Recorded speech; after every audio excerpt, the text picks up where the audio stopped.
وعلى آل سيدنا مولانا একটু জোরে পড়ি আল্লাহ আল্লাহ আল্লাহ আল্লাহ আল্লাহ আল্লাহ আল্লাহ আল্লাহ আল্লাহ আল্লাহ লা ইলাহা ইল্লাল্লাহ লা ইলাহা ইল্লাল্লাহ জোরে লা ইলাহা একটু জোরে লা ইলাহা একটু জোরে লা ইলাহা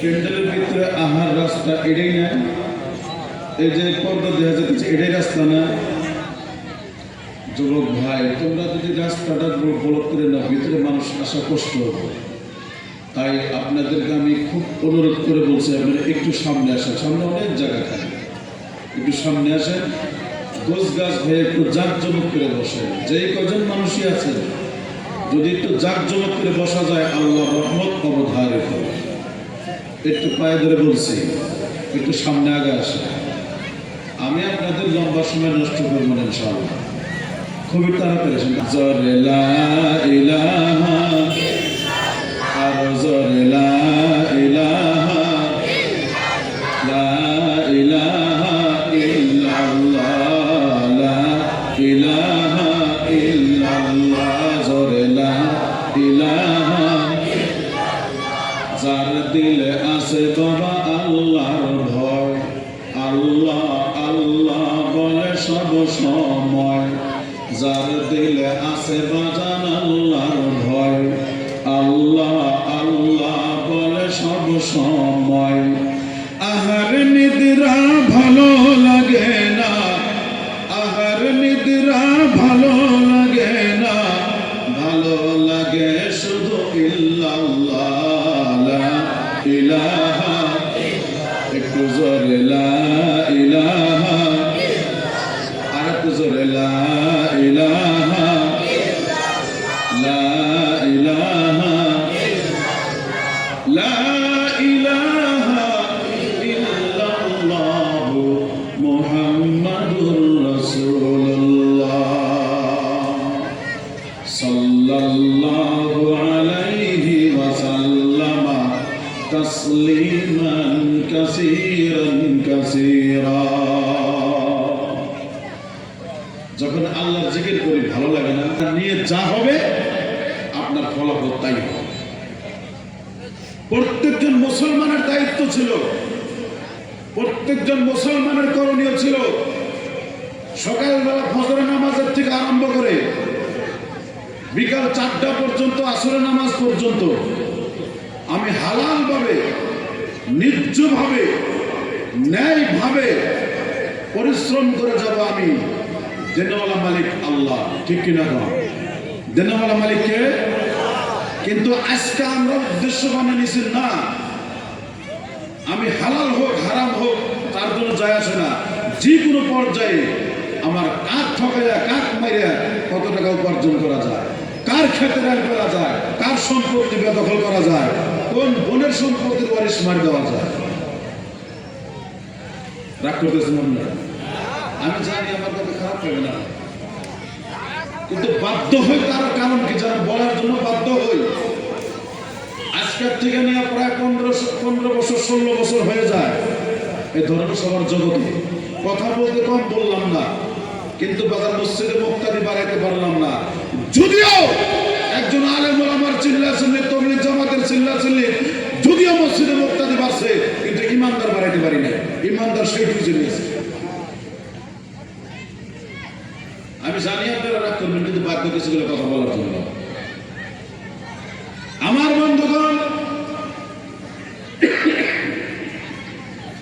আমার ভাইগণ একটু কান ফেলে শুনে নেন লম্বা সময় আপনাদের নষ্ট করব না বন্ধুগণ এই পৃথিবীর মধ্যে একজন মানুষ আল্লাহ পাক পাঠাইয়া দিলেন কি উদ্দেশ্য নিয়ে একজন মানুষের একটাই মাত্র কারণ জান্নাতে যাইবা না জাহান্নামে যাইবা দুইটাই রাস্তা কথা কোন রাস্তা কয়টা জোরে কোন রাস্তা কয়টা? একটা জান্নাত, একটা জাহান্নাম। আপনারা কোথায় যাবেন বলেন তো দেখি? আপনারা কই যাইতে চান?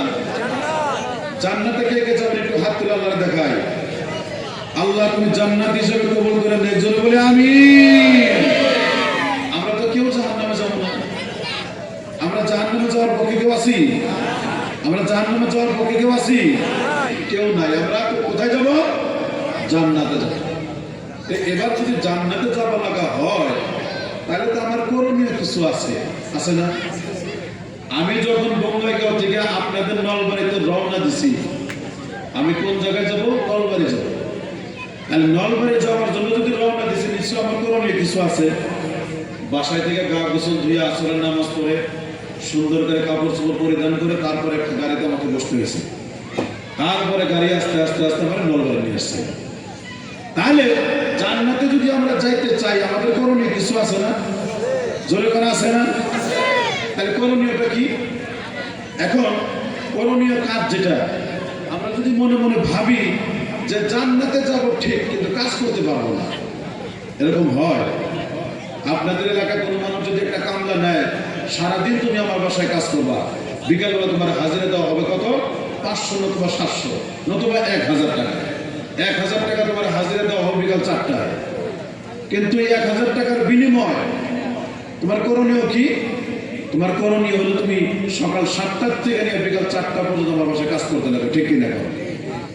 সকাল 7টার থেকে নিয়ে বিকাল 4টা পর্যন্ত আমার বাসায় কাজ করা লাগবে। তারপরে বিকালবেলা তুমি আমার কাছে 1000 টাকা তুমি হাজিরা পাইবা, দিন মজুরি পাইবা।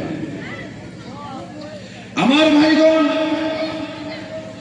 আপনি জাহান্নামে যাবেন না, জান্নাতে যাবেন, জান্নাতের আশা করেন। বন্ধুগণ, জান্নাতে যাইতে হলে আপনার আর আমার করণীয় কিছুগুলা কাজ আছে। কি কাজ? আল্লাহ পাক রব্বুল আলামিন কোরআন শরীফে বলেছে, বান্দা তুমি যদি জান্নাতে যাইতে চাও অনেক কাজ করার প্রয়োজন নাই, অনেক কিছু করার প্রয়োজন নাই।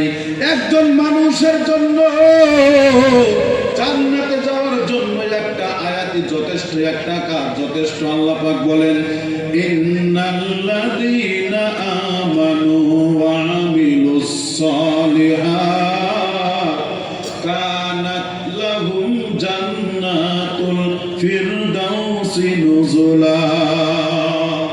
আল্লাহ রাব্বুল আলামিন বলেন, বান্দা কান খুলে শুনে নাও, তুমি যদি জান্নাতে যাইতে চাও তোমার 1 নম্বরে একটা কাজ করতে হবে। 2টা কাজ তোমাকে করা লাগবে, 2টা কাজের দায়িত্ব গ্রহণ করো।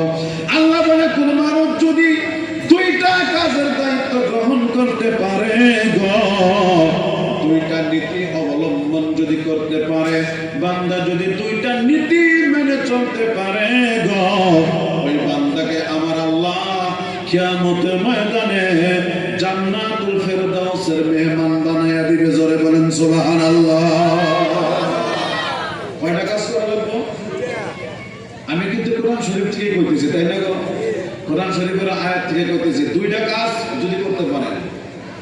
এই বর্তমান এলাকার যুবক বন্ধুগণ, কান ফেলে শুনে নাও, মুরব্বী বাজান, পর্দার নিশির মা বোনেরা, একটু গভীর মনোযোগ দিয়ে শুনে নেন। 2টা কাজ যদি একটা মানুষ করতে পারে, 2টা কাজের দায়িত্ব যদি গ্রহণ করতে পারে, আমার আল্লাহ ওই মানুষটাকে কিয়ামতের ময়দানে জান্নাতুল ফেরদাউসের মেহমান বানায়া দিবে। 1 নম্বর কাজ হলো, আল্লাহ বলেন, ইন্নাল্লাযীনা আমানু। 1 নম্বর কাজ হলো, বান্দা তুমি আমার উপরে ঈমান আনায়ন করবা। 1 নম্বর শর্ত, 1 নম্বর কথা, তুমি আমার উপরে ঈমান আনবা। কার উপরে? জোরে বলেন, কার উপরে? না আমি ভুল কইতেছি? তাহলে একটু আওয়াজ দিয়েন। 1 নম্বরে ঈমান কার উপরে? জোরে বলেন, কার উপরে? সে আল্লাহ আছেন না না? জোরে বলেন, আছেন না না? আল্লাহ কয়জন? একজন। 1 আল্লাহর বাইরে কোন আল্লাহ আছে? 1 আল্লাহর বাইরে কোন মালিক আছে? 1 আল্লাহর বাইরে কেউ নাই। আমার বন্ধুগণ, সেই কথাটাই প্রথম একটু কান ফেলে শুনে নেন।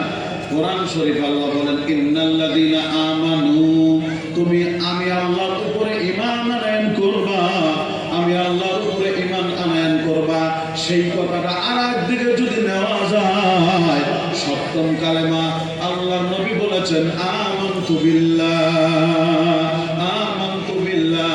তুমি আল্লাহর উপরে ঈমান আনো। কেমনে করে ঈমান আনবা? কেমনে করে ঈমান আনবা? রমজান মাসে রোজা রাখলা, রোজা রাখানোর পর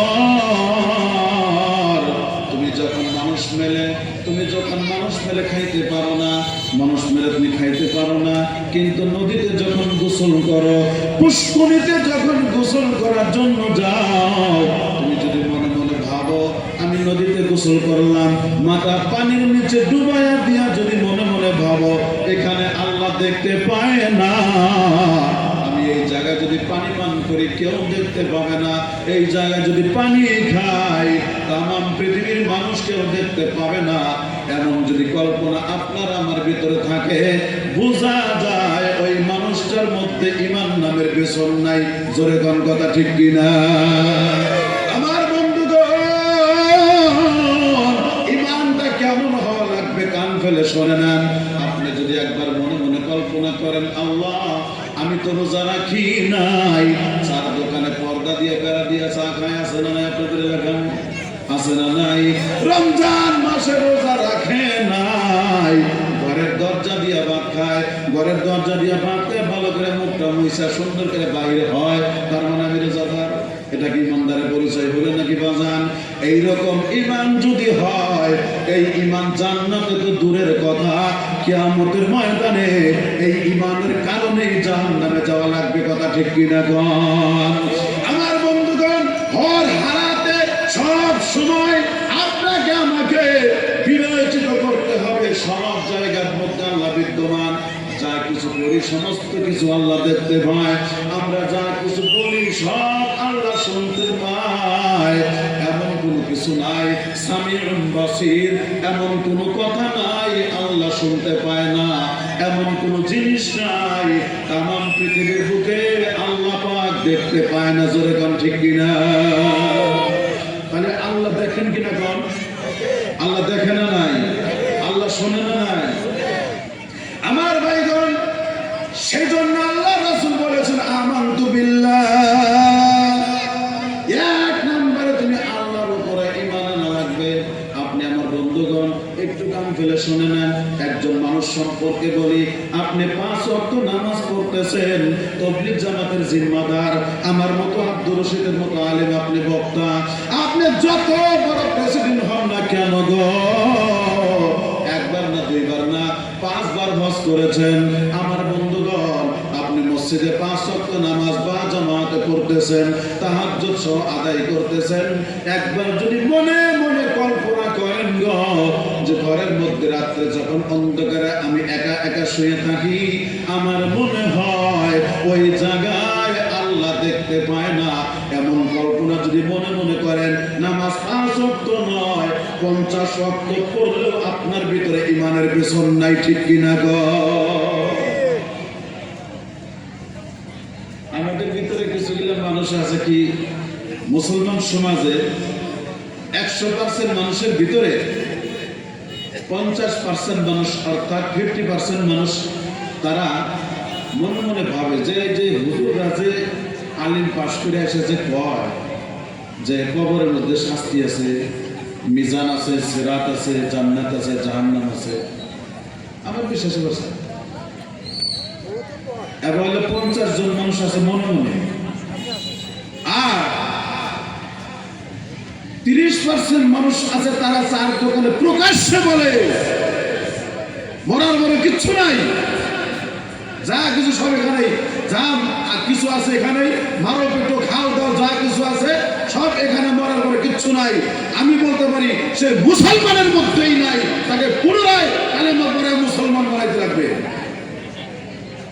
একজন মানুষ সে 5 ওয়াক্ত নয় 50 ওয়াক্ত নামাজ জামাতে পড়ে, যদি একবার প্রকাশ করছে মরার পরে কিছুই নাই, তার ভিতরে ঈমান নাই, সে মুসলমান হতে পারে না, তার মুসলমানের মধ্যে কোনো অংশ নাই। খারাপ পাইতেছেন? এগুলা নাই আপনাদের এলাকায়? আছে আছে। আমার বন্ধুগণ, এক নম্বর ঈমান, আমানতু বিল্লাহ। আল্লাহ রাসূল বলেছেন এক নম্বরে তুমি ঈমান আনবা কার উপরে? জোরে বলেন। ঈমানটা কার উপরে? জোরে বলেন। আমার বন্ধুগণ, আমার ভাই গো, একটু কান ফেলে শুনে নাও। একজন মানুষের জন্য কঠিন কিয়ামতের ময়দানে, হাসরের ময়দানে আল্লাহ পাক রব্বুল আলামিন প্রত্যেকজন মানুষের সম্মুখে একটা রেজিস্টার বাহির করে দিবেন, কিতাব বাহির করে দিবেন, যার নাম হলো আমলনামা। আমার ভাইগুলো, আমার বন্ধুগণ, একটু কান ফেলে শুনে নেন। লম্বা সময় সংক্ষিপ্ত আকারে বলতেছি। আমলনামা নামের একটা কিতাব, একটা রেজিস্টার, একটা বহি প্রত্যেকজন মানুষের হাতে আমার আল্লাহ সেই দিন দাঁড় করে দিবে। এক নম্বরে এই মানুষটাকে আমলনামা হাতে দেওয়ার পর আল্লাহ রাব্বুল আলামিন বলবেন কোরআন শরীফ সূরা বনী ইসরাঈল, ইকরা কিতাবাক। এই কিতাব প্রত্যেকজন মানুষের হাতের মধ্যে দিয়েই আল্লাহ বলবেন ইকরা কিতাবাক, যে কিতাবটা তোমার হাতের মধ্যে দিলাম বান্দারে, শুরু থেকে শেষ পর্যন্ত কিতাবটা তুমি একবার পড়ো। ইকরা কিতাবাক, একবার তুমি কিতাবটা পড়ো। কোরআন শরীফের ভাষা। প্রত্যেকজন মানুষকে কিতাবটা দেওয়া হবে, আমলনামা দেওয়া হবে। আর সেই আমলনামা পড়ার জন্য আল্লাহ পাক বলবেন ইকরা কিতাবাক, এই কিতাবটা তুমি পড়ো, আমলনামাটা তুমি পড়ো। কাফা বিনাফসিকাল ইয়াউমা আলাইকা হাসিবা। আল্লাহ বলবে বান্দা, এই রেজিস্টার, এই আমলনামা, এই কিতাব পড়ার পর তুমি নিজেই সিদ্ধান্ত করো তুমি জাহান্নামে যাইবা না জান্নাতে যাইবা। আমার বন্ধুগণ, ইতিহাস সাক্ষী দেয়, কোরআন শরীফ সাক্ষী দেয়, কিয়ামতের ময়দানে কিছুগুলা মানুষ ওই হাসরের ময়দানে আমলনামাটা যখন করবে, সিনেমা দেখেছো তুমি, নাচ গান দেখেছো, ধামাকা দেখলা, থিয়েটার দেখলা, চুরি করলা, মদ খাইলা, গাঞ্জা খাইলা, যত ধরনের অন্যায় কাজ করছো আমার বন্ধুগণ, বড় কাজের থেকে নিয়ে আরম্ভ করে ছোট্ট ছোট্ট একটা একটা গুনাহ কিয়ামতের ময়দানে আমলনামার মধ্যে সেই দিন লিপিবদ্ধ পাবেন। জোরে বলি সুবহানাল্লাহ। রাসূলুল্লাহ বলেছেন, আল্লাহ রাসূল বলেছেন, কিয়ামতের ময়দানে একজন মানুষ যদি সাধারণভাবে, একজন মানুষ যদি ছোট্ট থেকে একেবারে ছোট্ট একটা গুনাহ করছে, সেই গুনাহটাও আমলনামার মধ্যে লিপিবদ্ধ থাকবে। ছোট্ট থেকে ছোট্ট একটা নেকি যদি করছে, সওয়াবের কাজ করছে, সেই নেকিটাও কিয়ামতের ময়দানে আমলনামার মধ্যে প্রত্যেকজন মানুষ নিজের নজরেই দেখতে পারবে। জোরে বলি সুবহানাল্লাহ। প্রত্যেকজন মানুষ তার আমলনামা উপভোগ করতে পারবে, দেখতে পারবে, করতে পারবে। আমার বন্ধুগণ, ভাই সকল, কোরআন শরীফ সাক্ষী দেয়, কিয়ামতের ময়দানে একদল মানুষ তারা যখন ওই আমলনামা পড়বে, রেজিস্টার করবে, ওই কিতাবখানা পড়ার পর একদল মানুষ সেদিন অস্বীকার করবে। কিতাবের মধ্যে লেখা আছে, ওই কিতাবের মধ্যে রেজিস্টারের মধ্যে লিপিবদ্ধ আছে গো, তারপরও কিছুগুলা মানুষ অস্বীকার করবে। আল্লাহ, আমি তো এই যে জিনা করি নাই, এই যে ঘুষ খাই নাই, আমি তো মদ খাই নাই, আমি তো গাঞ্জার আড্ডায় যাই নাই, আমি তো বোনের হক মাইরে খাই নাই। অস্বীকার করবে। আছে না এরকম মানুষ? আমাদের দেশে নাই? আছে কি? আমার ভাইকে সম্পত্তি একবার বিক্রি করছে হস্তার যুগে, হস্তার বাজারে, তখনকার চূড়ান্ত দামে বিক্রি করছে, চূড়ান্ত দামে টাকা নিছে, কিন্তু যে কিনা নিছে মাটিটা নাম ধরে রেজিস্টার করে নাই, সেই সুযোগে আজকের বাজারে আইসা কয় আমি তো মাটি বিক্রি করি নাই। কথা কন না কেন? এবার মানুষ নাই। আমার ভাই গো, এমনি করে কিয়ামতের ময়দানে, হাসরের ময়দানে আল্লাহর দরবারে তারা রেজিস্টার করবে, আমলনামা পড়বে। আমলনামা পড়ার পর তারা বলবে, আল্লাহ, এই সমস্ত গুনাহ তো আমি করি নাই। আছে এমন মানুষ দাঁড়াবে, এই সমস্ত গুনাহ তো আমি করি নাই। আমার বন্ধুগণ, যখন আমলনামা পড়ার পর অস্বীকার করবে, মেনে নিতে চাইবে না, তখন আল্লাহ পাক কোরআন শরীফে বলেন, ওই যে কোরআন শরীফের মধ্যে সূরা ইয়াসিন, আল ইয়াউমা নাখতিমু আলা আফওয়াহিহিম ওয়া তুকাল্লিমুনা আইদিহিম ওয়া তাশহাদু আরজুলুহুম বিমা কানু ইয়াকসিবুন। আমার বন্ধুগণ, যেই সমস্ত মানুষ আমলনামা অস্বীকার করবে, রেজিস্টার অস্বীকার করবে, তারা মানবে না, বিশ্বাস করবে না, তখন আল্লাহ পাক রব্বুল আলামিন প্রত্যেকটা অঙ্গ প্রত্যঙ্গকে আল্লাহ বলবেন, বান্দা তোর অঙ্গ প্রত্যঙ্গকে আমি আল্লাহ কুদরতিভাবে জবান খুলে দিলাম। সেই দিন কিয়ামতের ময়দানে প্রত্যেকজন মানুষের অঙ্গ প্রত্যঙ্গ জবান খুলে যাবে। কিয়ামতের ময়দানে আপনার আমার বিরুদ্ধে আপনার চক্ষু, আপনার কর্ণ, আপনার হাত, আপনার জবান, আপনার পা, আপনার অঙ্গ প্রত্যঙ্গ কিয়ামতের ময়দানে আল্লাহর আদালতে আপনার বিপক্ষে সাক্ষী দিবে। জোরে বলি সুবহানাল্লাহ। সুবহানাল্লাহ জোরে বলবেন না সুবহানাল্লাহ। আপনি কি মনে করেন? আপনি মনে করেন যে এই চক্ষুটা আমার আপন? কথা বলেন না কেন আপন?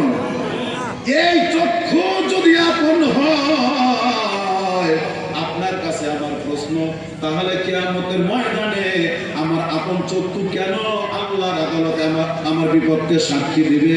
আমার ভাইগণ, একটা কথাই বোঝা যায়, সারাংশ কথা হইল, আপনি যদি আমলনামা অস্বীকার করেন, কিয়ামতের ময়দানে ওই সময় আপনার আমার বিরুদ্ধে আপনার চক্ষু সাক্ষী দিবে, আল্লাহ এই যে আব্দুর রশিদ না করতে সিনেমা দেখে নাই, আমি সাক্ষী সিনেমা দেখছি। আরো করার কিছু আছে নাকি? করার কিছু আছে? ওই দিন কিয়ামতের ময়দানে আপনার পা আপনার বিপক্ষে সাক্ষী দিবে, আল্লাহ লোকমান আলী বলতেছে চুরি করে নাই, আমি সাক্ষী। ওই যে অমুক বাড়ির মধ্যে যে সিং খুঁজে 10,000 টাকা চুরি করলো, আমি পাও সাক্ষী, আমার দ্বারা হাইটা হাইটা গেছে। বলেন তো করার কিছু আছে নাকি? এইরকম করে কিয়ামতের ময়দানে কিছুগুলা মানুষ একমাত্র অঙ্গ প্রত্যঙ্গর সাক্ষীর কারণে তারা জাহান্নামের বাসিন্দা হয়ে যাবে। একবার আওয়াজ দিয়ে বলি নাউযুবিল্লাহ। তাহলে আপনি আর আমি যে করতেছি, আমরা কোন রাস্তায় আছি একবার কি ভেবে দেখছেন? আমরা কোন হালে আছি? হুজুর আমরা তো নামাজ পড়ি। আপনি কি ভাবেন যে 5 ওয়াক্ত নামাজেই ইসলাম সীমাবদ্ধতা? কথা বল না কে? এই 5 ওয়াক্ত নামাজে কি ইসলাম শেষ? ইসলাম কি এই পর্যন্তই? এর বাইরে কি কিছু নাই? আমার বন্ধুগণ, শুধু 5 ওয়াক্ত নামাজ যদি ইসলাম সীমাবদ্ধতা হইতো তাহলে তামাম কোরআন শরীফের ভিতরে সূরা ফাতিহা থেকে সূরা নাস পর্যন্ত 30 পারা কোরআন শরীফ 114টা সূরা আছে। তার ভিতরে দেখলে পাওয়া যায় মাত্র 82 বার আল্লাহ নামাজের কথা বলছেন। কয়বার? জোরে কোন কয়বার? মাত্র 82 বার আল্লাহ পাক নামাজের কথা বললেন। আর বাকি 30 পারা কোরআন শরীফ তামাম ইসলামটাকে সংগঠিত করেছেন। ইসলামটা ফাউন্ডেশন বানাইয়া তামাম কোরআন শরীফটা একটা মানুষের জিন্দেগি চালানোর পদ্ধতির নাম হলো আল ইসলাম। জোরে বলি সুবহানাল্লাহ। সম্পূর্ণ রূপে একজন মানুষ, মেয়ে থেকে পুরুষ পর্যন্ত, বাচ্চা থেকে না 400 বছরের বুড়া পর্যন্ত সম্পূর্ণ রূপে চতুর্দিক দিয়ে বজায় রেখে ইসলামের মধ্যে চলার নাম হলো আল কোরআনুল কারীম। আপনি জানি ভাবেন না যে আমি 5 ওয়াক্ত নামাজ পড়ছি মানে সর্বনাশ করে ফেলেছি, আমি 5 ওয়াক্ত নামাজ পড়ছি মানে ইসলাম আমার মধ্যে পরিপূর্ণ আছে। একেবারে ভুল ধারণা। তবে হ্যাঁ, ইসলামের মধ্যে নামাজ হলো ইসলামের প্রধান একটি স্তম্ভ। নামাজ প্রত্যেকজন মানুষকে 10 বছর বয়স থেকে নিয়ে 400-500 বছর বয়স পর্যন্ত যে মানুষ আছে তার জন্য এই 5 ওয়াক্ত নামাজ বাধ্যতামূলক করতেই হবে, এতে কোনো সন্দেহ নাই। কোন মানুষ বলে না, আপনাদের এলাকা বলে নাকি জানি না, যে নামাজ পড়লে এই সওয়াব পাওয়া যায়, ওই সওয়াব পাওয়া যায়, ওই নেকি পাওয়া যায়, এই নেকি পাওয়া যায়, এই উপকার পাওয়া যায়। এই সমস্ত কথা হুজুর লাই আলোচনা করে না। এবার আমি হুজুরদের তরফ থেকে বলতেছি, 5 ওয়াক্ত নামাজ পড়লে চাই সওয়াব হোক চাই নেকি হোক, চাই উপকার হোক বা না হোক, 5 ওয়াক্ত নামাজ পড়তেই হবে। কারণ কি জানেন? এটা আল্লাহর হুকুম, এটা তো নেকি না। 5 ওয়াক্ত নামাজ নেকি না, সওয়াবের কথা আসে নাই। চাই সওয়াব হোক, চাই না হোক, চাই নেকি হোক, চাই না হোক, আপনাকে 5 ওয়াক্ত নামাজ পড়তেই হবে। কিন্তু কিভাবে নামাজ পড়বেন? রাগ করতেছেন? নামাজ কিভাবে পড়বেন? নামাজের নমুনা একটু কই। গত বছরের ঘটনা, এবারকার না, গত বছর আমার বাড়ির থেকে রওনা দিয়েছি, বগিলামারি হাফিজি মাদ্রাসা ধর্মসভায় যাইতেছি। রাস্তার মধ্যে মাগরিবের নামাজের সময় হলো, আজান দিতেছে। আমি চিন্তা করলাম আজান দিতে নামাজ তো পড়ে যায়, মসজিদে ঢুকলাম নামাজ পড়ার জন্য। আমি চ্যাংরা মানুষ তো, বাচ্চা কাচ্চা মানুষ, তার মধ্যে আমার তো ওই যে পোশাক পাতি যা দেখতেছেন আপনাদের সম্মুখে আমার যে পোশাক, আমি বাসায় ছাগল বেঁধে দিই আমার একই পোশাক। খারাপ পেলেন? রাগ করলেন? আমার এখানে যে পোশাক আমার ছাগল বেঁধে দিবার যায় আমার পোশাক একটা। মসজিদে নামাজ পড়ার জন্য ঢুকলাম,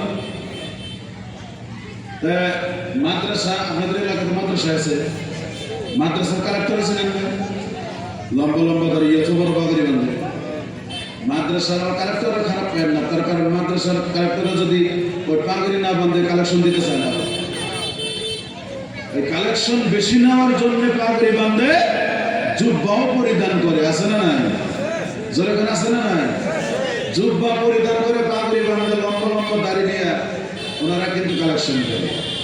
মাদ্রাসার কালেক্টর একটা সারা কালেকশন করছে, করার পর উনিও মাগরিবের নামাজে নামাজ পড়ার জন্য আসছে। তা আসার পরে আমি তো মসজিদে ঢুকছি, আমি তো জানা মানুষ, আমার ছোট মোটো পোশাক আমার তো বোঝাই জানা। তো উনি কালেক্টর বেসরা কালেকশন করে সারাদিন পরে আইসে, এত বড় পাগড়ি বাঁধছে, লম্বা জুব্বা, এত বড় বড় দাঁড়িয়ে মুরব্বী মানুষ, তো মনে হইতেছে উনি শাইখুল হাদিস। মসজিদের মধ্যে যারা নামাজ পড়ার জন্য আসছে মুরব্বী মানুষ, তারা 2-4-5 জন। তাদের ভিতরে সিলেকশন করা হইল, ইমাম সাহেব নাই, সিলেকশন করা হইল যে কালেক্টর ছিলেন, ওনাকে সিলেকশন করা হলো যে উনি নামাজ পড়ায়। তো উনি আবার ফের মানে ইলম কালাম নাই,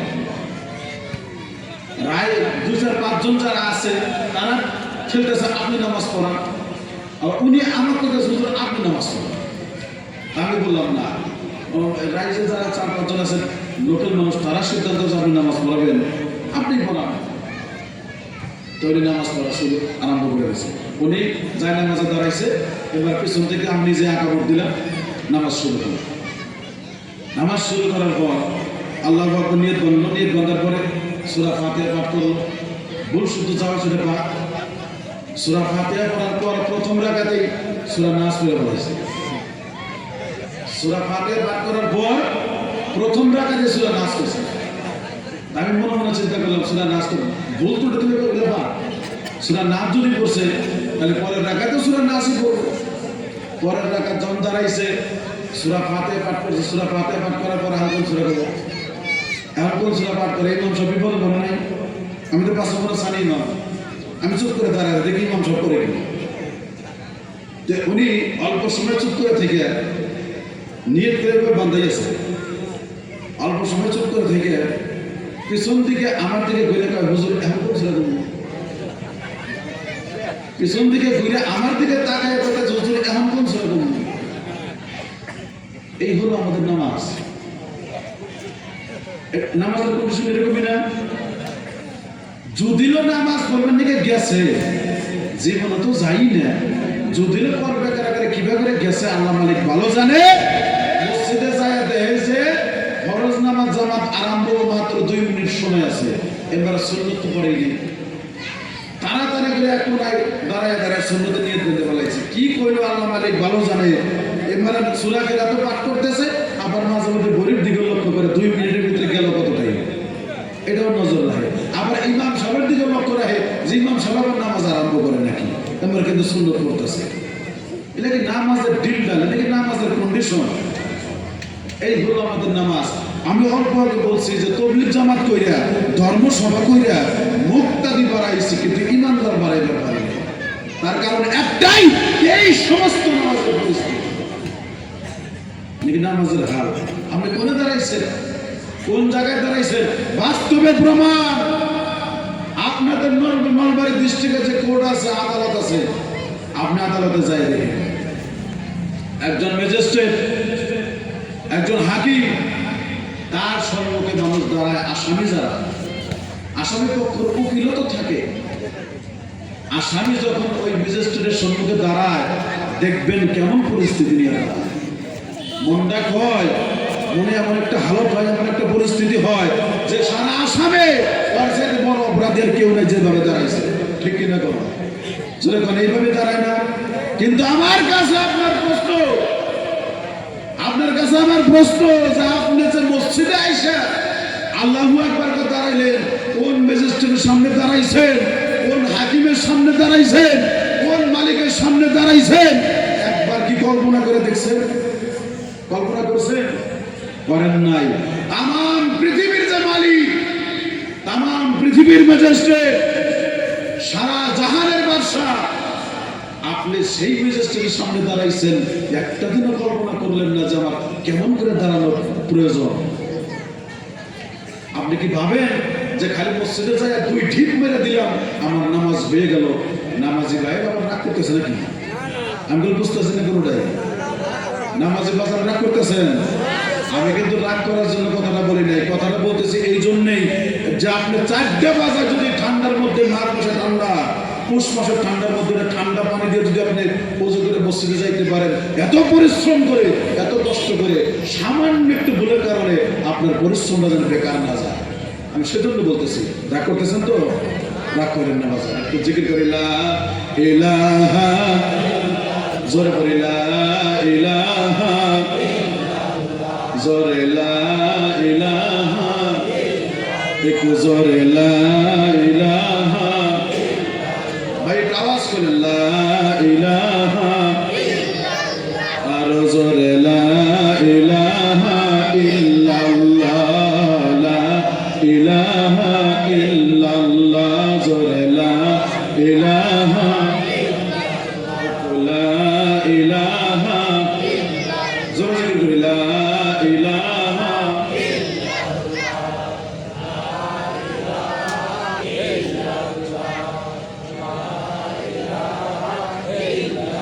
আমার বন্ধুগণ, 1 নম্বরে বলছিলাম আমি ঈমান। আপনি যদি জান্নাতে যাইতে চান, জাহান্নাম থেকে মুক্তি যদি পাইতে চান, তাহলে 1 নম্বরে আপনাকে ঈমান আনয়ন করা লাগবে, ঈমান থাকতে লাগবে। 1 নম্বর ঈমান শক্ত হওয়া লাগবে। সেই জন্য আল্লাহ রাসূল বলেছেন আমানতু বিল্লাহ। 1 নম্বরে আল্লাহর উপরে ঈমান আনবা। 2 নম্বর হলো ওয়া মালাইকাতি। আল্লাহ রাসূল বলেন আমানতু বিল্লাহ, 1 নম্বরে আল্লাহর উপরে ঈমান আনলা। 2 নম্বরে ঈমান আনবা ওয়া মালাইকাতিহি, এটা হলো 2 নম্বর ঈমান। আল্লাহ রহমতের গজবের অগণন ফেরেশতা আছে, এই সমস্ত ফেরেশতা আপনাকে বিশ্বাস করা লাগবে। এই সমস্ত ফেরেশতা আমাকে বিশ্বাস করা লাগবে। আমি যদি বিশ্বাস করি না, ফেরেশতা দেখতে পাই না, একজন মানুষ আমরা ফেরেশতা দেখতে পাই না, কোন মানুষ যদি অস্বীকার করে, মনে মনে যদি কল্পনা করে ফেরেশতা দেখি না, কিন্তু বিশ্বাস হতে চায় না, বিশ্বাস করি না, আমার বন্ধুগণ, একজন মানুষ যদি ফেরেশতাকে অস্বীকার করে, ফেরেশতা বিশ্বাস না করে, নামাজ 5 ওয়াক্ত নয় 50 ওয়াক্ত পড়ুক না কেন, আমার মতো আব্দুর রশিদের চাইতে বড় আলিম হোক না কেন, তাবলীগ জামাতের বড় জিম্মাদার হোক না কেন, 10 বার হজ করনেওয়ালা হোক না কেন, সে যদি ফেরেশতা বিশ্বাস না করে, তার ভিতরে ঈমান থাকতে পারে না, থাকতে পারে না। কথা ঠিক কি না গো? ঠিক না? এই বিশ্বাস, ফেরেশতা বিশ্বাস করা লাগবে। কিরামান কাতিবিন, কিরামান কাতিবিন, প্রত্যেকজন মানুষের কান্দের মধ্যে আল্লাহ রাব্বুল আলামিন নিয়োজিত করে দিয়েছেন দুই কান্দের মধ্যে কিরামান কাতিবিন ফেরেশতা থাকে। আমার বন্ধুগণ, আমার ভাইগণ, কিতাবের ব্যাখ্যা ইখতিলাফ আছে, এখানে ইখতিলাফ আছে। কোন কোন কিতাবের মধ্যে বলে কিরামান কাতিবিন দুইটা ফেরেশতা, এক কান্দে থাকে একজন কিরামান, দ্বিতীয় কান্দে থাকে কাতিবিন। কোন কোন কিতাবের মধ্যে থাকে লেখে কিরামান কাতিবিন ফেরেশতা হলো 5 জন, দুইজন দুই কান্দে থাকে, একজন সম্মুখে থাকে, একজন পিছনে থাকে, আর একজন সব সময় মাথার উপরে থাকে। যাই হোক না কেন, কিরামান কাতিবিন প্রত্যেকজন মানুষের সঙ্গে হওয়ার হালাতে প্রত্যেকটা ক্ষেত্রের মধ্যে আছে। তার কারণ ওই কিরামান কাতিবিন, আমি কোন কাজটা অন্যায় করলাম, কোন জায়গায় মিথ্যা কথা বললাম, কোন জায়গায় জিনা করলাম, কোন জায়গায় গাঞ্জা খাইলাম, কোন জায়গায় ড্রাগস ব্যবহার করলাম, কোন জায়গার মধ্যে মদ খাইলাম, কোন জায়গার মধ্যে জুয়া খেলাইলাম, কোন জায়গার মধ্যে নারী পাচার করলাম, কোন জায়গার মধ্যে আমি অন্যায় করলাম, কখন মা বাবার সাথে খারাপ ব্যবহার করলাম। পৃথিবীর কোন মানুষ যদি দেখতে নাও পায় গো, কিরামান কাতিবিন আপনি কাজ করার সঙ্গে সঙ্গে আপনার আমলনামার মধ্যেই লিপিবদ্ধ করে ফেলে। জোরে বলি সুবহানাল্লাহ।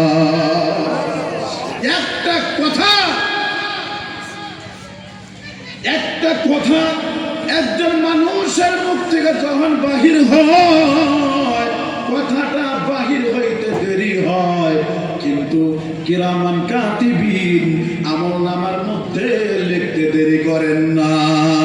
আমার বন্ধুগণ, আমার ভাইগণ, পায়ে ধরে বলবো, সেজন্য বলি, যত অপরাধ করেন না কেন, যত অন্যায় করেন না কেন, যত মিথ্যা কথা বলেন না কেন, যত মিথ্যা ওয়াদা করেন না কেন গো, করার সময় বারবার চিন্তা করবেন, পৃথিবীর কেউ যদি নাও জানে, কিরামান কাতিবিন আমলনামার মধ্যে লিপিবদ্ধ করবেই। আমার ভাইগণ, 2 নম্বর কথা হলো, ফেরেশতা যদি মানুষ বিশ্বাস না করে, ঈমান থাকবে না, ঈমান থাকবে না। 2 নম্বর কথা। 3 নম্বর কথা হলো, আল্লাহ রাসূল বলেন কুতুবিহি, আসমান থেকে 4টা কিতাব আল্লাহ পাক দুনিয়ার মধ্যে মানুষের জন্য পাঠাইলো। 1 নম্বর তাওরাত, 2 নম্বর জবুর, 3 নম্বর ইনজিল, 4 নম্বর কোরআনুল কারীম। এই 4টা কিতাব আমার বন্ধুগণ, খারাপ লাগতেছে নাকি? খারাপ লাগতেছে নাকি? এই 4টা কিতাব আল্লাহ পাক রব্বুল আলামিন আসমান থেকে যুগের পর যুগে নবীর উপরে মানুষের কল্যাণের জন্য, মানুষের ভালোর জন্য, মানুষ অন্ধকার থেকে আলোর পথ দেখার জন্য, জাহান্নাম থেকে জান্নাতের রাস্তায় যাওয়ার জন্য, জাহান্নাম থেকে মুক্তি পাওয়ার জন্য আল্লাহ পাক রব্বুল আলামিন যুগে যুগে নবীর উপরে আল্লাহ 4টা কিতাব অবতীর্ণ করলেন। তাওরাত কিতাবের মধ্যে যা আছে, জাবুর কিতাবের মধ্যে যা আছে, ইনজিল কিতাবের মধ্যে যা কিছু আছে গো, সমস্ত সারাংশ পেজ দিয়া সমস্ত কিতাব, 3টা কিতাবের মধ্যে যা কিছু আছে, একটা কোরআন শরীফের মধ্যে তাই আছে। জোরে কোন সুবহানাল্লাহ। আপনি আর আমি এই কথাটাই, 4টা কিতাব যদি বিশ্বাস না করি, কেমন করে বিশ্বাস না করি, যদি মনে মনে কল্পনা করি, কোরআন শরীফ তো কাগজের কিতাব, ওটা তো কালি দিয়ে লেখা, ওটা তো মানুষই লিখছে, ওটা তো আল্লাহ লেখেন নাই, ওটা তো ফেরেশতারা লেখেন নাই, ওটা তো পয়গম্বররা লেখেন নাই, ওটা মানুষই লিখছে, ওটা কালি দিয়ে লিখছে, কাগজের কিতাব। ওরকম আমিও 2-4টা লিখতে পারি, এমন কথা যদি মনে মনে কল্পনা করেন গো, আপনি 5 ওয়াক্ত নামাজ নয়, 50 ওয়াক্ত নামাজ পড়লেও আপনার ভিতরে ঈমান নাই। কথা ঠিক কি না গো? তাহলে কোরআন শরীফ বিশ্বাস করার দরকার আছে? দরকার আছে? দরকার আছে মনে হয়। তাও যদি নাই, সারাংশ কথা বলি, এই কোরআন শরীফ প্রথম অবস্থায় আল্লাহ পাক রব্বুল আলামিন, যে আল্লাহ মানুষের কল্যাণের জন্য, মানুষকে আলোর রাস্তা দেখানোর জন্য, জাহান্নাম থেকে বাঁচার জন্য কোরআন শরীফ নবীর উপরে নাযিল করলেন। সেই কোরআন শরীফ আল্লাহ পাক রব্বুল আলামিন গ্রান্টেড দিতেছেন, গ্যারান্টি দিতেছেন। প্রথম ভাগে আল্লাহ বলেন আলিফ লাম মিম যালিকাল কিতাব লা রাইবা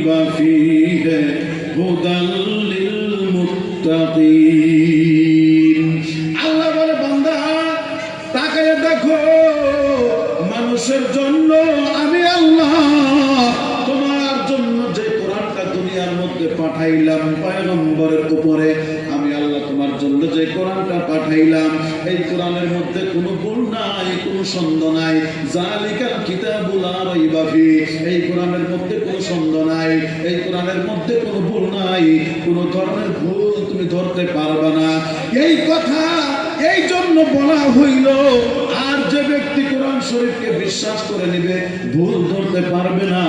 তার জন্য কোরআন অনুযায়ী যে ব্যক্তি আমল করবে, কোরআন অনুযায়ী যে ব্যক্তি চলবে, সে সম্পর্কে আল্লাহ বলেন হুদাল লিল মুত্তাকিন। আর এই কোরআন শরীফটাই হলো মুমিনের জন্য হেদায়েত। জোরে বলি সুবহানাল্লাহ। কোরআন শরীফ যে মেনে নিছে, কোরআন অনুযায়ী যে আমল করছে, সেই হেদায়েত পেয়ে গেছে। কথা তাও বুঝে আসতেছে না, তাই না? তাও বুঝে আসতেছে না। আমার বন্ধুগণ, ইতিহাস সাক্ষী দেয় বিশ্ব নবী সাল্লাল্লাহু আলাইহি ওয়াসাল্লামকে মারার জন্য, কতল করার জন্য হযরত ওমর ফারুক রাদিয়াল্লাহু তাআলা আনহু বাড়ির থেকে রওনা হয়ে গেলেন বিশ্ব নবীকে মারার জন্য। তরবারি হাতে লইয়া রাস্তা দিয়ে অতিক্রম করলেন। এমন সময় কিছু লোক বলতেছে, ওমর কোথায় যাও? বলে মুহাম্মদকে মারার জন্য। বলে কেন? মুহাম্মদ নাকি বাপ দাদার ধর্মে কালি লাগাইয়া নতুন কোন ধর্ম সৃষ্টি করতেছে। না না না, আমি ওমর থাকতে এটা হতে পারে না। আমি থাকতে মুহাম্মদকে জিন্দা রাখতে পারি না। আমি মুহাম্মদকে দুনিয়া থেকে বিদায় করে দিব। এমন সময় ওই ব্যক্তি ডাক দিয়ে বলে, ওমর, মুহাম্মদকে মারার আগে তুমি একটা খবর নিয়েছো। বলে কি? তোমার বোন যে আছে, তুমি বিয়ে দিয়েছো, তোমার বোন আছে, বোন জামাই আছে, তার বাসায় খবর নিয়ে দেখো, তারা মুহাম্মদের হাতে হাত রেখে কালেমা পড়ে মুসলমান হয়ে গেছে। একবার বলি সুবহানাল্লাহ। তারা তো মুসলমান হয়ে গেছে। ওমরের মেজাজ আরো গরম হয়ে গেছে। হায়রে, কয় কি? আমার বোনের জামাই, আমার বোন যদি ইসলাম গ্রহণ করে, বাণিজ্যের ব্যাপার। সঙ্গে সঙ্গে রওনা দিলেন বোনের বাড়ি। ইতিহাস প্রমাণ, বোনের বাড়ির দিকে রওনা করলেন ওমর, তরবারি হাতে লইয়া বোনের বাড়ির দিকে রওনা করলেন। এমন সময় ওমর চিন্তা করতেছে, একবার তো মনে মনে কল্পনা করলেন, আচ্ছা কমসে কম তো দেখি এরা ঘরের মধ্যে কেমন কি আলোচনা করে। একটু ঘরের দরজার সম্মুখে, একটু বেড়ার কোণার মধ্যে ওমর কান লাগাইয়া দিল। ওমর কান লাগাইয়া দিতেছে, কিন্তু লক্ষ্য করে দেখা গেল ঘরের মধ্যে ওমরের বোন জামাই কোরআন তেলাওয়াত করতেছে। ওমরের বোন নিশ্চুপ্ত হইয়া কোরআন শরীফ শুনতেছে। এর ইতিমধ্যে ওমর বেড়ার ঘরের দরজার কিনারে দাঁড়াইয়া দাঁড়াইয়া ওমর কোরআন শরীফ শুনতেছে। কিন্তু শুনতেছে আর মনে মনে ভাবতেছে, আহারে এরা কি পাঠ করে, ভালোই তো লাগে, মজাই তো লাগে, ভালোই তো আছে, ঠিকই তো আছে, অসুবিধা নাই, কথা তো শুদ্ধ, কথা তো ঠিকই আছে। তার মানে হলো এই কথার দ্বারা বোঝা যায় ওমরের বোন জামাই কোরআন পড়তেছে, ওমরের বোন কোরআন শরীফ শুনতেছে, ওমর শুনতেছে, ভালো লাগে, মজা লাগে। তার মানে হলো ওমরের কলিজার মধ্যে কোরআন শরীফের হেদায়েত লাগিয়ে গেছে। জোরে কোন ঠিক কিনা? আমার বন্ধুগণ, আমার ভাই গো, ওমর যখন কোরআন শরীফ শুনলো, একটু সময় পড়াশোনার পর ওমর ঘরের দরজায় নক করলেন। সঙ্গে সঙ্গে বোনটা ঘরের দরজা খুলে দিল।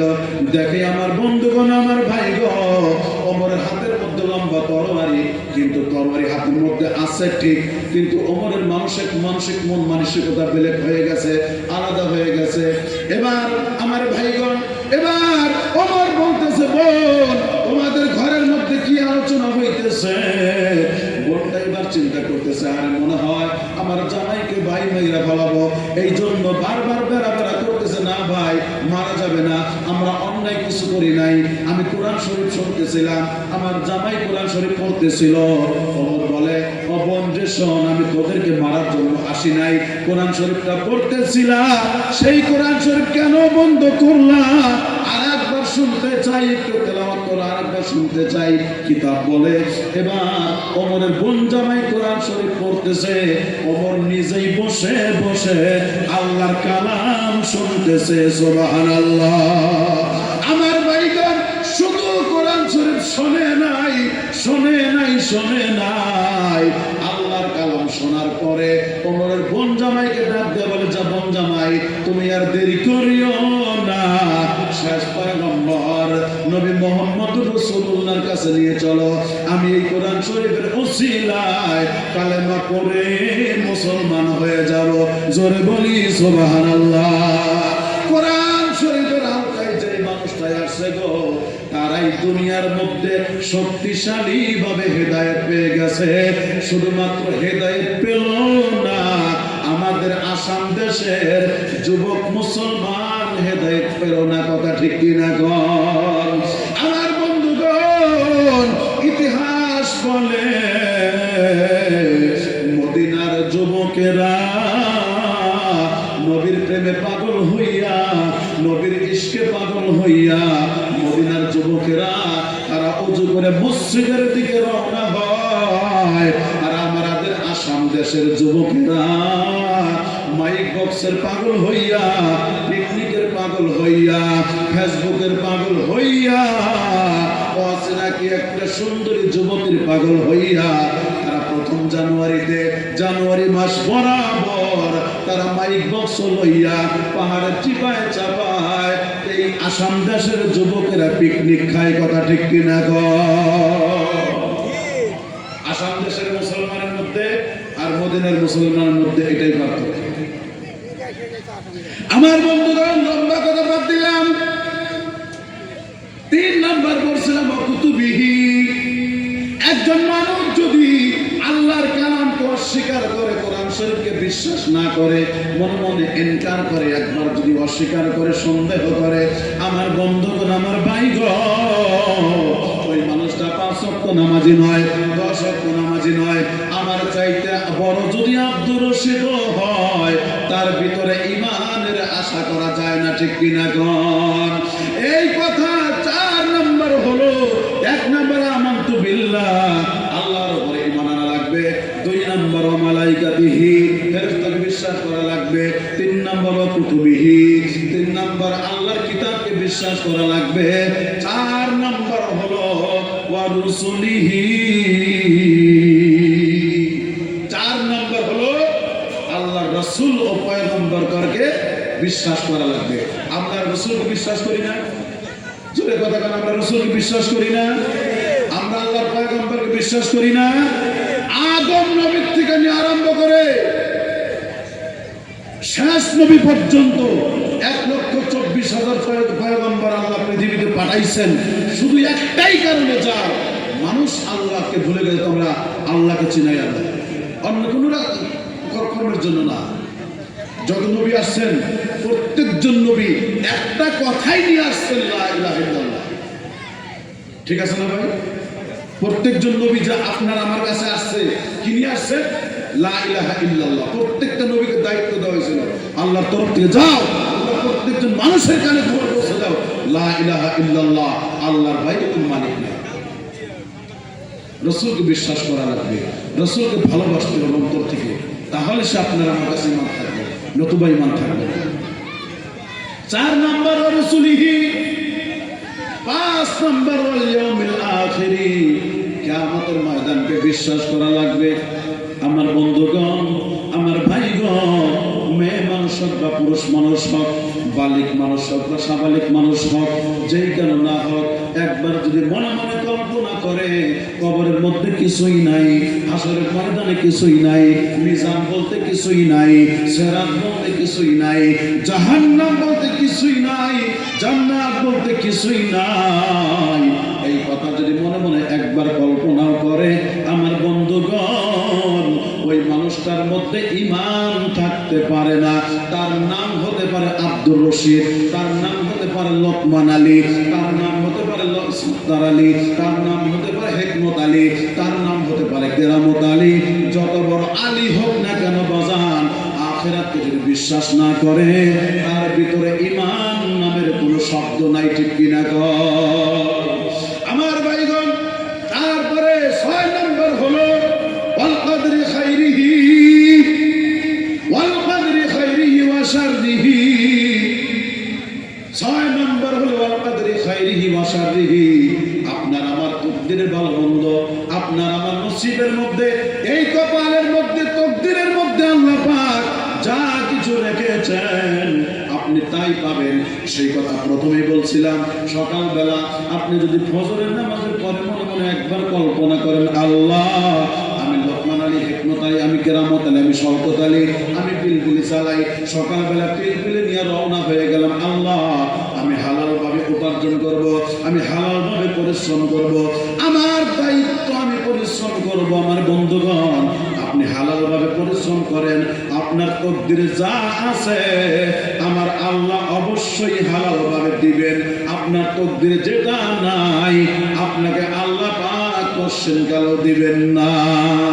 আমার ভাইগণ, এই কথার মানে আছে, এই কথার মানে হলো আপনি যতই পরিশ্রম করেন না কেন, হারামি ভাবে যতই চেষ্টা করেন না কেন, আপনি যতই খামসা খামসি করেন না কেন, যত যা কিছু করেন না কেন, আপনার তকদিরে যা আছে এর চাইতে বেশি আপনি পাবেন না। মনে মনে ভাবতে পারেন কামাই একটু বেশি করার চেষ্টা করব, মনে মনে ভাবতে পারেন বোনের হক মারবো, বোনের মাটি সম্পত্তি নষ্ট করে দিব, ভাইয়ের হক মারবো, আমার ক্ষেতের মধ্যে মাটি আছে আধা বিঘা, 500 মূর্তি মাটি যারা আছে আইল কাইটা কাইটা আইল পেইলা পেইলা আধা বিঘা মাটি 3 কুয়া বানায় ফেলাইব। আমার ভাইগণ, আমার বন্ধুগণ, আপনার কাছে আমার একটা প্রশ্ন রয়ে গেল, আপনি আধা বিঘা মাটি কাইটা কাইটা 3 কুয়া বানাইলেন, আপনার কাছে আমার প্রশ্ন, আপনি যখন মারা যাবেন, আপনি যখন দুনিয়া ছেড়ে কবরের বাসিন্দা হয়ে যাবেন, বলেন তো সেই দিন কি 3 কুয়া মাটির মালিক আপনি থাকবেন নাকি? পশ্চিম কালেও না। তকদিরে ভালো মন্দ যা কিছু আছে আল্লাহর তরফ থেকে সিদ্ধান্ত হবে, আল্লাহ দিবে। এই কথাটা আপনাকে বিশ্বাস করা লাগবে। তকদির যদি আপনি বিশ্বাস না করেন গো, আপনার ভিতরে ঈমান পাওয়া যাবে না, ঈমান নামের শব্দ আপনার বাড়িতে থাকবে না। আর 7 নম্বরে আল্লাহ রাসূল বলেছেন, ওয়াল বাসি বাদাল মাউত। এটা আরো বিশ্বাস হয় না? এটা আরো বিশ্বাস হতে চায় না। মৃত্যুর পরে আবার জিন্দা হওয়া লাগবে, এটা কেমন কথা? এটা কি কয় হুজুররা? হুদাই একটা কয় মরার পরে আবার জিন্দা আছে নাকি? এটা একটা কথা হইল নাকি? আপনাদের বিশ্বাস হয় না? একজন মানুষ যদি মনে মনে কল্পনা করে, মনে মনে ভাবে যে মৃত্যুর পরে জিন্দার কোনো অপশন নাই, আল্লাহ জিন্দা করবেন না, আল্লাহ জিন্দা করতে পারবেন না, এই কথাটা যদি একবার কল্পনা করে, সেই মানুষটা কোরআনকেও অস্বীকার করলো, কোরআন শরীফকেও অস্বীকার করলো, আল্লাহ রাসূলকেও অস্বীকার করলো, ওই মানুষটার ভিতরে ঈমান থাকে না, ওই সেই ব্যক্তি ঈমানদার না। তার নাম আব্দুর রহমান হোক, আব্দুল্লাহ হোক, অসুবিধা নাই, তার ভিতর ঈমান নাই। যে ব্যক্তি আখিরাতকে বিশ্বাস করবে না, মওতের পরে জিন্দা হওয়া লাগবে বিশ্বাস করবে না, সে ব্যক্তি মুসলমান থাকে না। তাকে পুনরায় কালেমা পড়ায়া আবার পুনরায় মুসলমান বানাতে হবে। আমার বন্ধুগণ, এই 7টা কথা গুরুত্বপূর্ণ কথা। এই 7টা কথার ভিতরে একটা কথাও যদি আপনি অস্বীকার করেন, বিশ্বাস না করেন, আপনার ভিতরে ঈমান থাকতে পারে না। আপনি যত নামাজ পড়েন না কেন, এক ওয়াক্ত নামাজও কাজে আসবে না।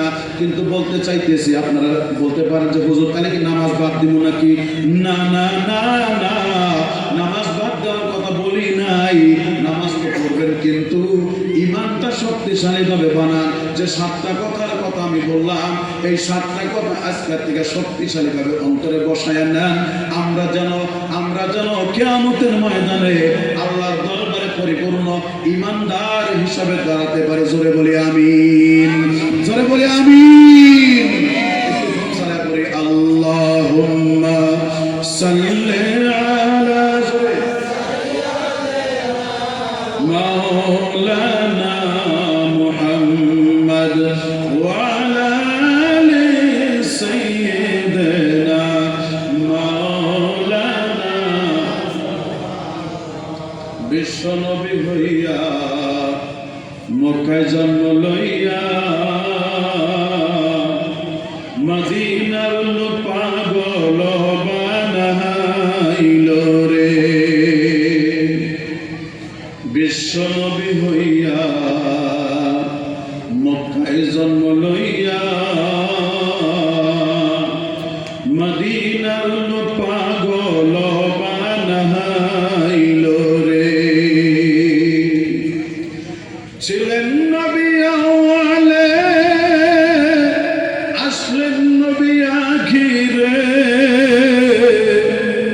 ছিলেন নবী আওয়ালে, আসলেন নবী আখিরে, মায়া মিনার ভরা উদরে, বিশ্ব নবী হইয়া মক্কায় জন্ম লইয়া, মদিনার পাগল বানাইল রে। ঠিক না? আমার বন্ধুগণ, এক নম্বর ইমানটা বাদ দিলাম। ইনশাআল্লাহ আজকে সভাপনার পরের থেকে ইমান শক্তিশালী হয়েছে। কথা কম ঠিক কিনা? ইমান শক্তিশালী হয়েছে আজকের থেকে। আজকে ধর্মসভা থেকে ইমান শক্তিশালী হয়েছেন ইনশাআল্লাহ। আচ্ছা, 2 নম্বরে আসেন। আমার বন্ধুগণ, কিয়ামতের ময়দানে একজন মানুষের 2টা দিকে লক্ষ্য করা হবে গো। 1 নাম্বার হলো ইমানের দিক, 2 নাম্বার হলো আমলের দিকে। কিন্তু এখানে ব্যাখ্যা আছে বাজান। একজন মানুষের যদি আমলের দিক দিয়ে কিয়ামতের ময়দানে আমলের দিকে যদি একটু ঘাটতি দেখা যায়, আমলের দিকে যদি একটু দুর্বলতা দেখা যায়, আমার আল্লাহ ফেরেশতাকে বলবে, ও ফেরেশতারা রে, তাকায়া দেখ, ওই যে বঙ্গাইগাঁও ডিস্ট্রিক্টের বাঁশবাড়ির আব্দুর রশিদের আমলের ভিতরে দুর্বল আছে, আমলের মধ্যে ঘাটতি আছে, আমলের ভিতরে কম আছে, একটু তাকায়া দেখ ওর জীবনে কোনো নফল ইবাদত আছে কিনা, কোনো সদকা ইবাদত আছে কিনা, ওর জীবনে মুস্তাহাব ইবাদত আছে কিনা, সুন্নতে গায়ের মুআক্কিদা ইবাদত আছে কিনা। এই সমস্ত ইবাদত যদি তার জীবনে থাকে গো, তাহলে ওই আব্দুর রশিদের ফরজ ইবাদত যেই সমস্ত ত্রুটি হইয়া গেছে, ফরজ আমলের মধ্যে যা ত্রুটি হইয়া গেছে, নফল আমল দিয়া পূর্ণ কইরা দাও। এটা আমলের দিক দিয়া কিয়ামতের ময়দানে প্রত্যেকটা মানুষের ক্ষেত্রেই আমলের দিকে পূর্ণ করার সম্ভাবনা আছে গো। আমলের দিক দিয়ে পূর্ণ করার কায়দা আছে, কিন্তু বাজান ইমানের দিক দিয়ে যদি ঘাটতি হয়, ইমানের দিক দিয়ে যদি দুর্বলতা হয়, ইমানের দিক দিয়ে যদি কমজোরি হইয়া যায়, ইমানের ঘাটতি পূরণ করার রাস্তা কিয়ামতের ময়দানে কারো থাকবে না। আমার ভাই গো, 1 নাম্বার কথা হলো আজকের থেকে ইমানটা শক্তিশালী বানাবো, ইমানটা শক্তিশালী বানাবো। ইমানের পরিচয় দিতে গিয়া আমরা সবাই 5 ওয়াক্ত নামাজ পড়বো ইনশাআল্লাহ। জোরে বলি ইনশাআল্লাহ। এটা ইনশাআল্লাহ জোরে বলতে কষ্ট হয়, মনে ভয় লাগতেছে যে হুজুর তো পড়বো তো আমরা 5 ওয়াক্ত নামাজ পড়বো ইনশাআল্লাহ। আজকের থেকে নিয়ে আমরা 5 ওয়াক্ত নামাজ আর কোনদিন আবাদত তো কমসে কম আজকের থেকে 5 ওয়াক্ত নামাজ 5 জমানে যাই না শুই না, বিনা কারণে বিনা প্রয়োজনে আর 5 ওয়াক্ত নামাজ নষ্ট করবো না ইনশাআল্লাহ। জোরে বলি ইনশাআল্লাহ। একটু হাত বাড়ে আল্লাহ দেখে 5 ওয়াক্ত নামাজ পড়বো ইনশাআল্লাহ। হাত বাড়ে আল্লাহ দেখে, আল্লাহ তুমি আমাদের ইসলামের মধ্যে কবুল করে নাও। জোরে বলি আমিন। 2 নাম্বার কথা হলো আমল। এই যে আমলের কথা বলা হয়েছে কোরআন শরীফের আয়াতের মধ্যে আমি প্রথম বলে গেছি, ইন্নাল্লাযীনা আমানু। 1 নাম্বার আমলের কথা তো আলোচনা করলাম, 2 নাম্বার 1 নাম্বার ঈমানের কথা আলোচনা করলাম, 2 নাম্বার আমলের দিক দিয়ে আসেন আমার বন্ধুগণ। এখানে আল্লাহ বলেছেন ওয়া আমিলুস সালিহাত, ভালো ভালো আমল করবা। 1 নাম্বার ইন্নাল্লাযীনা আমানু, ঈমানটা শক্তি বানাবা, শক্ত করবা। 2 নাম্বার ওয়া আমিলুস সালিহাত, 2 নাম্বার ভালো ভালো আমল করবা, ভালো ভালো কাজ করবা। ভালো কাজ কি? 1 নম্বরে নামাজ পড়বা, ভালো কাজ। 2 নম্বর যাকাত দিবা, ভালো কাজ। 3 নম্বরে সদকা করবা, ভালো কাজ। 4 নম্বর মেসওয়াক করবা, ভালো কাজ। 5 নম্বরে আপনার মাথায় টুপি দিবেন, ভালো কাজ। তারপরে আপনি নখ কাটবেন, ভালো কাজ।